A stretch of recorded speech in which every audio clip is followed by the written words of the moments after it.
وليال عشر صدق الله مولانا العظیم. محترم دا د ذوالحجہ 2021 کې د هغې دغه 10 ورځې شروع دي. د دې ډېر زیات فضایل راغلي دي.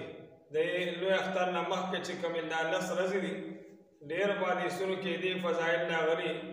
دومره پورې حدیث کې راغلي چې څوک د شپې عبادت کوي نو د شپې عبادت باندې الله تعالی لیلة القدر په شان د ثواب ورکوي، او د رمضان د روژو په شان د دله چې څوک د دې 10 ورځو کې روژې نیسي الله د هغې عمره ثواب دله ورکوي.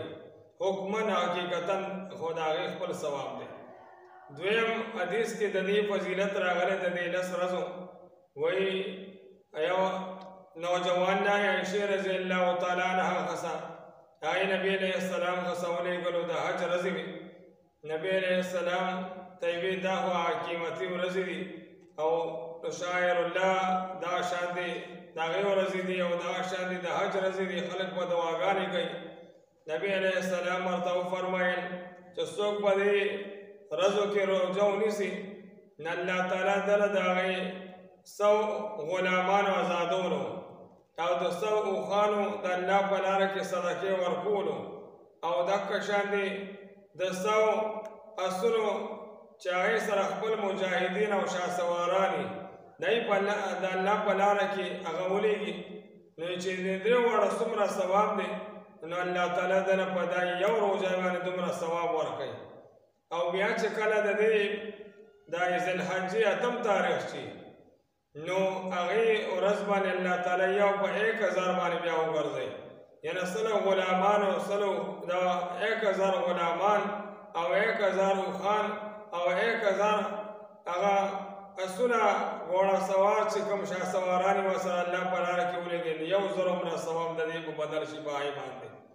بیا دقه شان دی چې بیا د دې میاشتې نه هم تاریخ شي یعنی هغې ته د عرفې ورځ ویلی شي. اختر نه کومه مخکې ورځ وي په هغې ورځ باندې څوک روژه ونیسي هغې ته عرفې ورځ ویلی شي نو هغه الله تعالی دغه ثواب بیا په 2000 باندې ورکوي، یعنی 2000 غلامان چې دی آزاد کړي، 2000 اوښان د الله په لاره کې صدقه ورکړي او 2000 هغه اسونه چې سره یې مجاهدینو د الله په لاره کې ولېږي. څومره د دې ثواب جوړي دومره الله تعالی په دغه عرفې په ورځ روژې باندې ثواب ورکوي. یو بل حدیث کې راغلی دی چې دله الله تعالی د 2 کالو ثواب ورکوي، د مخکیني او د آینده کال د 2 کالو ثواب الله تعالی دله د عرفې په ورځ د روژې نیولو ثواب ورکوي. بیا د دقه شان د عیزانو د لوی اختر په ورځ باندې تر قربانۍ تر وخته پورې چې قربانۍ وخت سره هغه بیا روژه یا امساک ورته ویلی شي هغې پورې خپله روژه ونیسي هغې باندې هم الله تعالی ثواب ورکوي.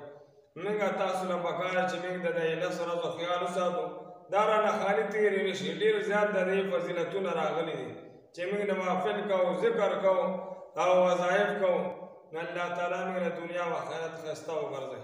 الله موږ د هغه ورځې قیمتي وګرځوي. برحمتک